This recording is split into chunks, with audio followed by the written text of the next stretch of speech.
So firstly, we must say that thievery is part of the old self that we are to strip off.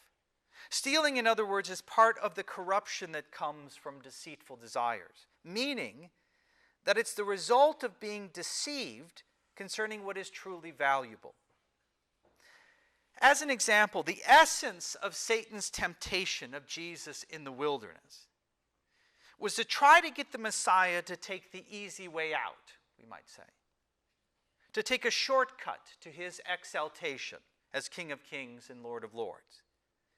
What was being offered was a path that still supposedly would accomplish that same goal, but which avoided the suffering of the cross, which would avoid the humiliation and the loneliness and the excruciating pain, which would avoid the obedience to the point of death, as Paul calls it.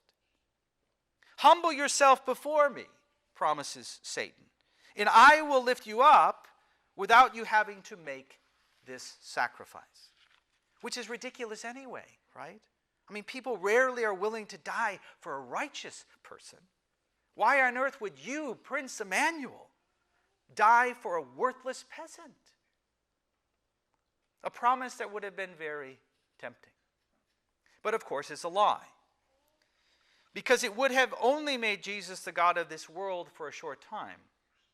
And it would have left his subjects to perish in their sins. Yet it's the same temptation that the devil uses when he tries to trick us into stealing.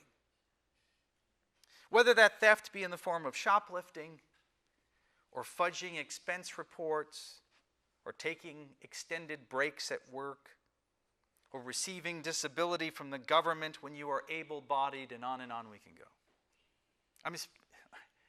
I should skip this, but speaking of the work of Satan, our government, it seems, is handing out monthly payments to people who were working, but now who have quit working because the government is paying them for not working, right?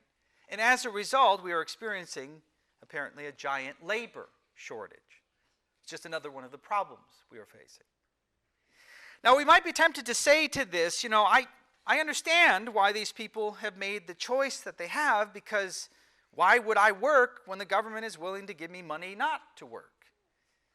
And perhaps we're tempted to admire their shrewdness for figuring this out. But such reasoning is satanic.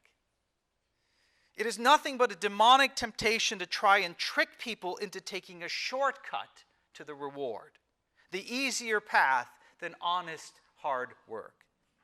And the lie is that the passing pleasure of mere possession is greater than an honest day's work, or a clean conscience, or maintaining our integrity, or the virtue of justice, the principle of fairness.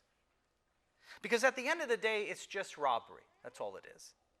This is someone else's hard-earned money that you are taking in an illegitimate way. And you're not stealing from the government when you do this. The government, you're stealing from your fellow citizens when you do it. And beyond that, if you think about it, it's just a fiendish and vain attempt to cheat the natural order, that one reaps what one sows. And if you violate natural law, one thing you learn as you get older is if you violate natural law, it always comes back upon you. Mother Nature always has her revenge. The truth is that we were designed to work, to labor with our hands, to cultivate the garden, to create culture. To not do so goes against our very nature, and in time, it corrupts our soul.